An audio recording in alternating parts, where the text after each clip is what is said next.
a Perú a entrevistar a Martín Guerra, politólogo, analista, miembro de la Dirección Nacional del Partido Izquierda Socialista, que nos va a acompañar para comprender qué está pasando en Perú. Hola Martín, buen día, ¿nos escuchás? Sí, los escucho claramente. Muchas gracias por la invitación. Perfecto, bueno, qué bueno, te escuchamos bien también. Bienvenido, Martín. El tema que nos convoca no es muy feliz, pero necesitamos comprenderlo. ¿Viste? Veíamos en los comentarios también recién que pedían ayuda para entender más allá del discurso hegemónico de este tiempo, de los medios y de lo que nos cuentan sobre Perú, a América Latina, el Caribe y el mundo, qué pasa en Perú. Por eso, bienvenido una vez más y arrancamos preguntándote cuál es el estado de situación política en la que se encuentra tu país desde la destitución de Pedro Castillo. Gracias por la pregunta. Importante intentar esbozar una explicación de lo que ocurre, ¿no? Yo diría dos cosas. La primera es que, como contexto general, en los cambios que del siglo XXI en todo nuestro continente, el Perú siempre ha estado lejos de esos cambios. Que en la primera ola progresista, muchos de los sectores populares tuvieron en la candidatura de Ollanta Humala, que terminó sirviendo a los intereses del neoliberalismo. El comandante Hugo Chávez y el presidente Evo Morales y muchos eran los rostros visibles de la transformación en América Latina. Vieron en esta candidatura una posibilidad de cambio mínimo, aunque sea, pero no pasó. La segunda ola del progresismo logramos, después de mucho esfuerzo, el triunfo del presidente de origen rural, de una formación política alternativa más partidaria, que en plena pandemia concitó los intereses prioritarios. Recordemos que la pandemia en el Perú es un caso especial, porque teniendo una población no comparable con Rusia, China, Estados Unidos, la India, ¿no? Porque es muy pequeña en contraste con estos países, ocupó el sexto lugar de fallecidos durante la pandemia. De países mencionados y México, Brasil, etcétera, ¿no? Entonces, eso del sistema de salud y de todos los servicios básicos. Entonces, digamos que el mito del crecimiento económico producto del neoliberalismo era eso, ¿no? Un mito que no se sostenía, sobre todo en los más humildes. Entonces, en medio de la pandemia surge este... Recordamos imágenes de ese tiempo pandémico de manifestaciones de los vecinos peruanos poniendo pañuelos rojos, ¿verdad? En la calle y como protesta o como indicación de que la verdad estaban atravesando una situación terrible. No, fue una época durísima. Entonces, Pedro Castillo triunfa producto también de ese hartazgo. Y un gobierno que se le negó su triunfo desde las mismas elecciones, ¿no? Es decir, antes de que julio ya se había dicho que había fraude, etcétera, ¿no? Y los poderes fácticos actuaron para demoler el gobierno antes de que juramentara. Entonces, cuando arriba en julio del 2000, ya la situación era muy crítica. Entonces, el presidente va a tratar de mantenerse con muchos errores que nadie niega en poco más de un año. Entonces, va a estar 21 hasta el golpe de diciembre del 2022. En medio de esto se hicieron laborales, reforma agraria, algunas cosas que fueron la población. Sin embargo, ni esos pequeños cambios las oligarquías lo permitieron. Entonces, de golpe. Y ahí viene lo segundo que tenemos que analizar. No se ha hecho una caracterización desde la izquierda peruana del proceso.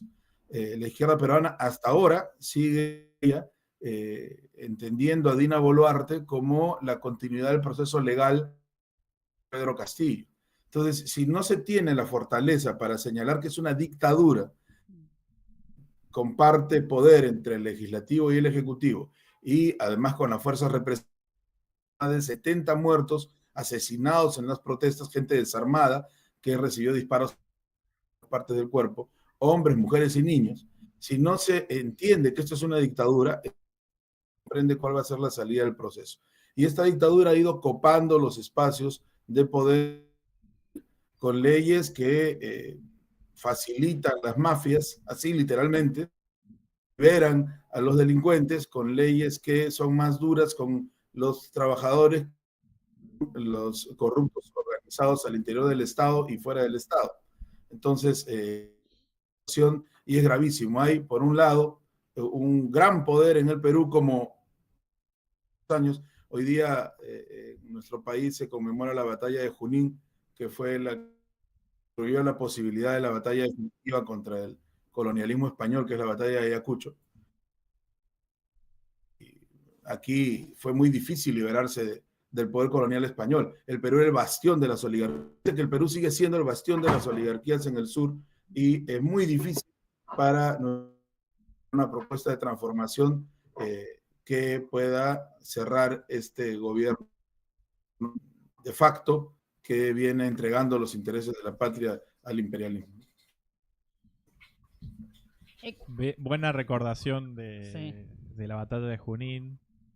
6 de agosto, no sabía que era esa fecha, de 1824. 201 años, ¿no? Muy, muy interesante. Sí.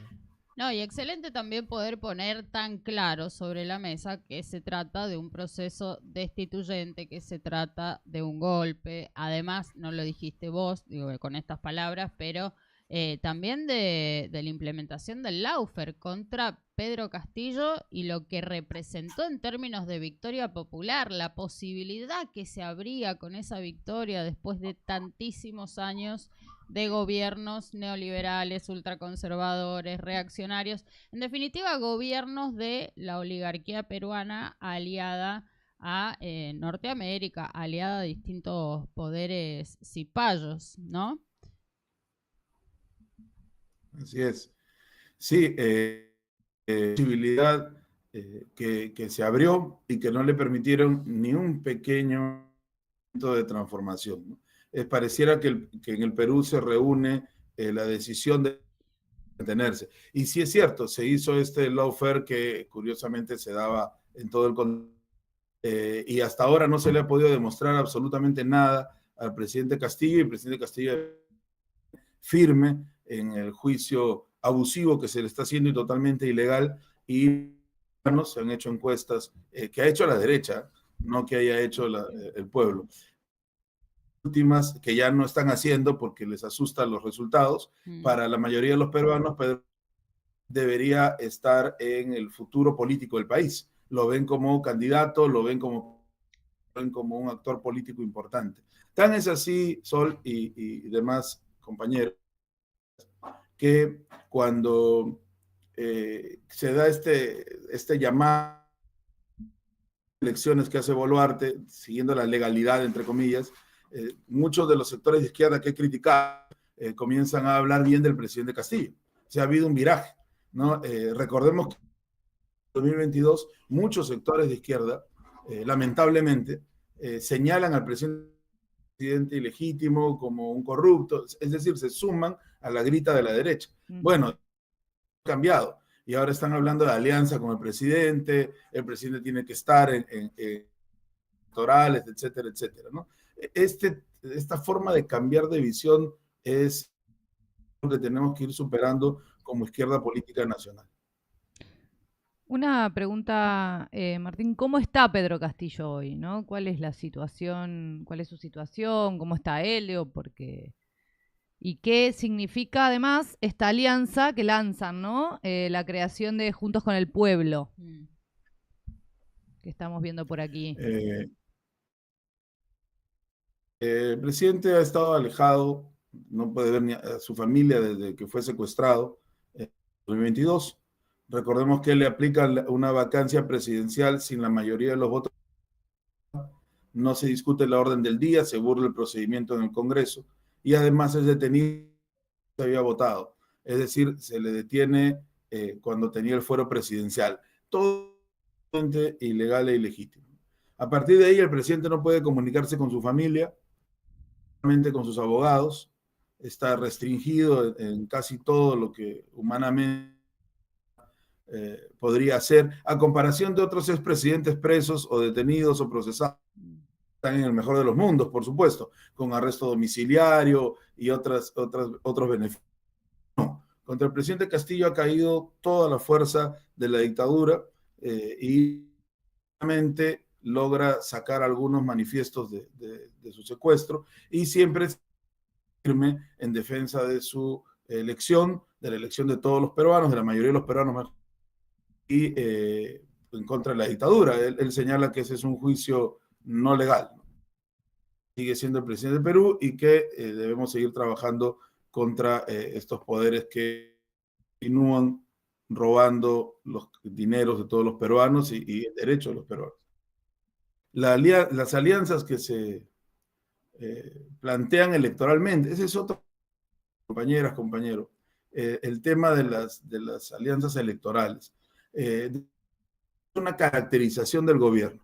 Si no hacemos una caracterización de este gobierno de facto, nos señalan, desde el progresismo, desde la izquierda me refiero, ¿no? Porque la derecha, bueno, está contenta.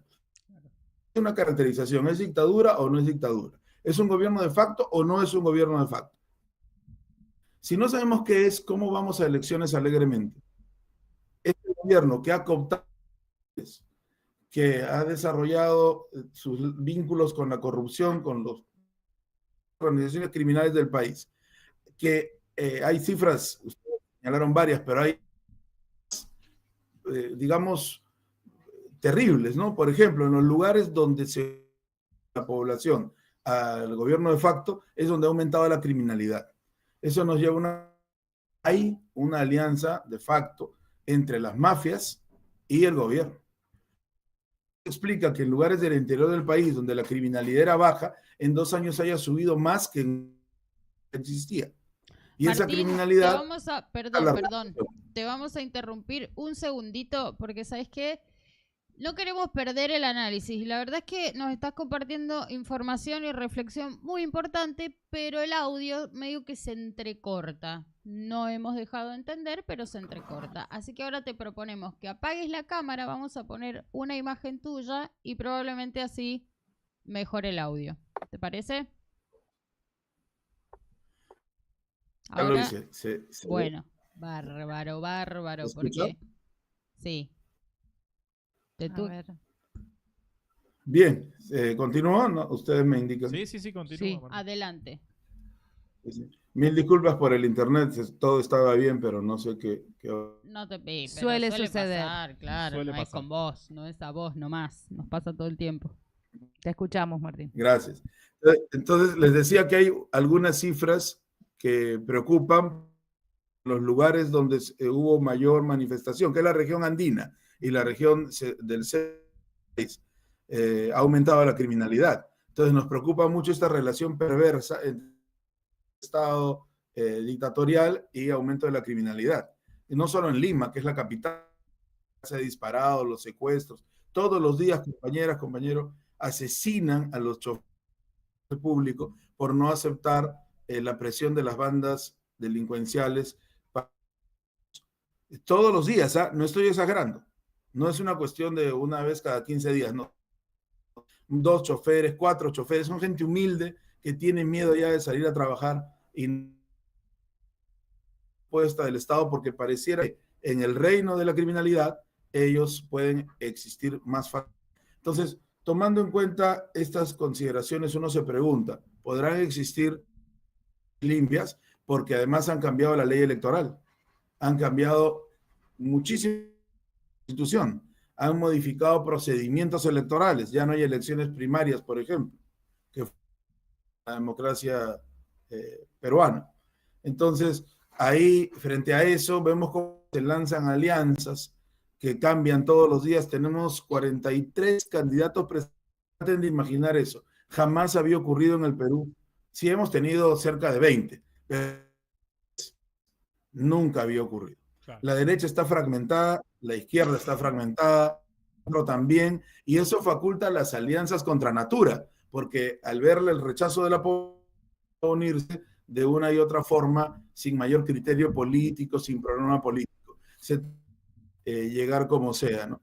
Y hay varios personajes muy preocupantes que se están postulando. Ahora, la izquierda está un poco golpeada, porque pareciera norte, ¿no?